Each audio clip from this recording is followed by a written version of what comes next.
Hi, I'm Dr. Jason J. Campbell, and I want to thank you for taking the time to watch my videos.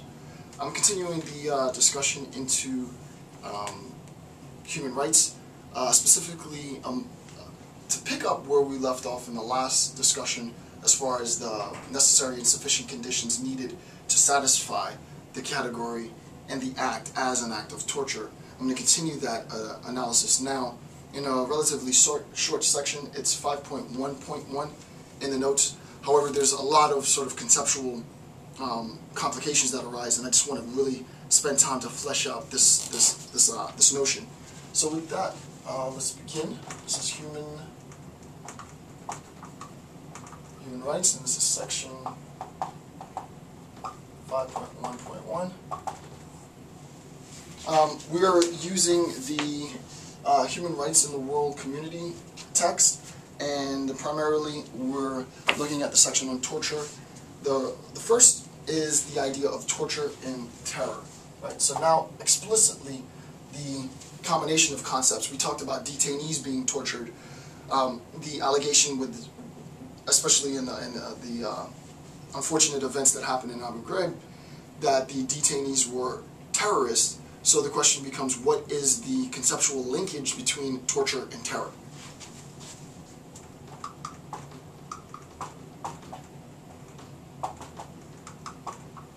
Right.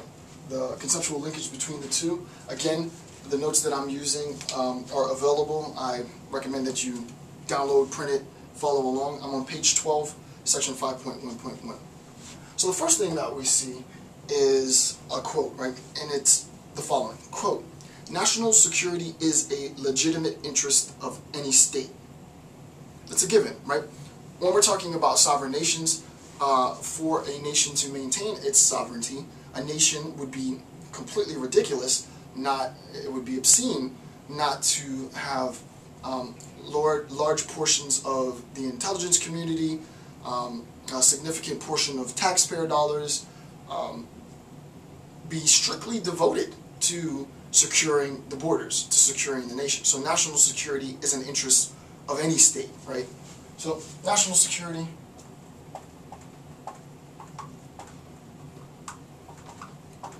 is an interest of any state.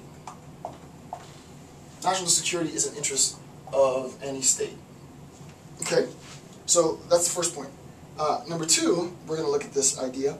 However, states do not have the right to torture terrorists, since Article 2.2 of the United Nations Convention Against Torture and Other Cruel, Inhumane, or Degrading Treatment or Punishment explicitly states, right, quote, no exceptional circumstances whatsoever, whether a state of war or a threat of war, internal public instability, or any other public emergency may be invoked as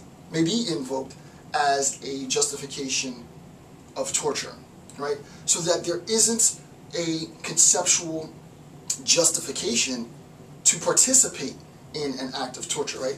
So the point is, national security is an interest of any state, however, national security cannot be used as a conceptual or legal justification, right? Justification to, and I'll just finish it out, to participate in torture, right? National security is an interest of any state, but national security cannot be used as a conceptual or legal justification to participate in an act of torture. Specifically, why? Because, again, as I said, Article 2.2 of the United Nations Convention Against Torture and Other Cruel Acts states that there aren't any circumstances, right? There is no condition in which one can satisfy in order to warrant or justify, legitimize participation in an act of torture. Next, B, quote, so this is 2B, some, on page 12, quote, some of the most egregious human rights violations have been perpetrated by states in the name of counterterrorism, right? So the next thing to recognize is that torture cannot be used as a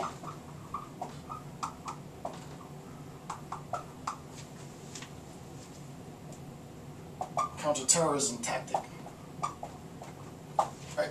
Torture cannot be used as a counterterrorism tactic. Now, I don't want to go off on the side, and I definitely don't do political discourse or really religious discourse. The two things I don't discuss on my YouTube channel are religion and politics. I also don't really do race. I did a race theory thing, but the three things that I just conceptually don't talk about: race, politics, and religion. However, I do have to mention just one thing, because I thought it was rather odd when I saw it. It was and again, this is not a political, this is not politically informed, it's just, it was in the public sphere, I saw it, it pertains to the lecture, so I have to bring it up. I was watching the GOP, I don't know, like meet the new candidates, right? And they had everybody lined up on the stage. Michelle Bachmann gets the spotlight, and she says something along the lines of, you know, I'm on the committee, so I can't really talk, but basically, without saying it, it was through the act of torture that we got Osama bin Laden, is what I thought she said. And I was like, wow. Was I the only person that read between the lines of what she was saying? Like, what did she mean when she said that? And I was surprised. And again, I'm not trying to get political. My incentive here is not to bash her as a candidate or anything. I have absolutely no interest in that. It's a matter of national security, and we're talking about national security. And the argument is that you cannot use national security or counterterrorism as a means of justifying torture. She prefaces her answer, this was like maybe, well, I date the video by talking about it, but this is like maybe a week and a half, 2 weeks ago from today. It was the national GOP debate, blah, blah, blah. And she says, you know, I can't really talk about it because it's classified information, but I'm on the subcommittee for blah, blah, blah, blah. And basically, I forget how she phrased it, but basically what I heard was, well, basically, the way that we got Osama bin Laden was by torturing detainees. Okay. If it is true, well, you're violating rule number 1, right? Which is that you practice it, but you don't publicly acknowledge it or even reference it. Or it's the case that, well, yeah, we do practice it, and we're going to publicly acknowledge it. That would be problematic. Or it's the case that she's just, you know, what do you mean by that, right? What exactly did you mean when you said that? Because you do recognize, not her, Michelle Bachmann per se, but individuals, you do recognize that there are implications for even suggesting that acts of torture were used in order to gain intelligence information, even if it saved the lives of 1 billion people, right? So I just thought that was very odd that happened. I don't know if it was a slip up or what, but for me, you know, I'll just leave it at that. The point is, you cannot legitimize the act of torture, at least publicly, right? You can't legitimize the act of torture to the public by saying it was an act of counterterrorism, even if the vast majority of the public is like, oh, great, yeah, torture those people so we can get information. I mean, it's, you know, this is not a moral discussion, but it's wrong.